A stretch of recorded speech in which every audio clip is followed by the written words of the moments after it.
Welcome to Crimson Tide Connection, where we visit with your favorite coaches and players. And in this edition, I'm joined by Todd Bramble, the head coach of the Alabama soccer team.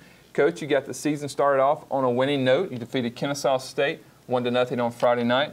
It's a good way to start the season, isn't it? Yeah, it's good to get the first game out of the way. There's always a little bit of nerves and jitters for the players going into that first game. We were fortunate to play in an outstanding venue over in Atlanta. Great stadium. They had a good crowd on the night, almost 2,000 people there. A lot of Alabama fans out, which we're really, really thankful for. Saw a lot of our campers, and that was, a big lift for our players to be able to play away, but in front of such a home-friendly crowd. And the performance from us was very good. The scoreline doesn't indicate how well we played on the night. Easily, should have scored, several more goals on the night. That's something that we'll worry about later. But all the other things, really happy with the way the team took care of business on the night. As you said, you had some opportunities to score some more goals. You outshot the Owls 19-4. You got to feel pretty good about that. Yeah, we created a ton of chances in the game. Had a goal disallowed.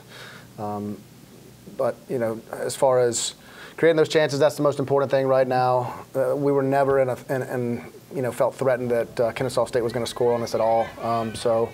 Defensively, we were solid, and hopefully we'll just some of those goals that we didn't score on the night, we'll bring them out later on in the season. And, Coach, you had a pair of newcomers contribute big. One of them was freshman Katie Bourgeois, is that right? You got it. Excellent. She, in her first collegiate game, she didn't get overwhelmed. She kind of stayed poised and had the game-winning goal. What did you see from her? Well, fortunately, we got to see some of that from her in the spring. She was one of our freshmen that graduated high school a semester early, so she started with us in January. So, she had a little bit of the advantage of playing in all 5 of our spring matches last spring. So that, allowed her to make the adjustment a little bit quicker. But still, it's different. It's different, and you recognize the fact that in that situation, she was poised. It was a big moment in the game for us where we needed to score a goal to break the ice, and she was there to do it. So we're really happy for her. And, we expect her to continue to be an offensive threat for us throughout the rest of the year. And another newcomer that contributed in a big way was junior transfer goalkeeper Shelby Church. You needed someone to kind of step up at the goalie position, and for her to pitch a shutout in your first game, you have to be pretty happy about that. Yeah, she didn't have a lot to do, and it's going to be important for her, especially following in the footsteps of Justine Bernier and coming here.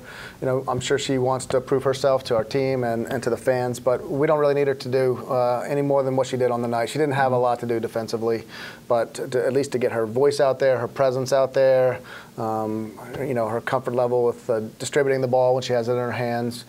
She did all that we needed her to do on the night. There'll be some games where we'll need her to do more, but we're happy with her starting point for sure. And after the first game, what do you see that this team needs to work on? Well, we are going to need to stick away more of the chances that we created for ourselves. We're going to have to score more goals, but really it's just we're going to have to find an opponent that's going to give us a little bit more of a stern test than we got on Friday night, and we're going to have to we have to defend in longer stretches.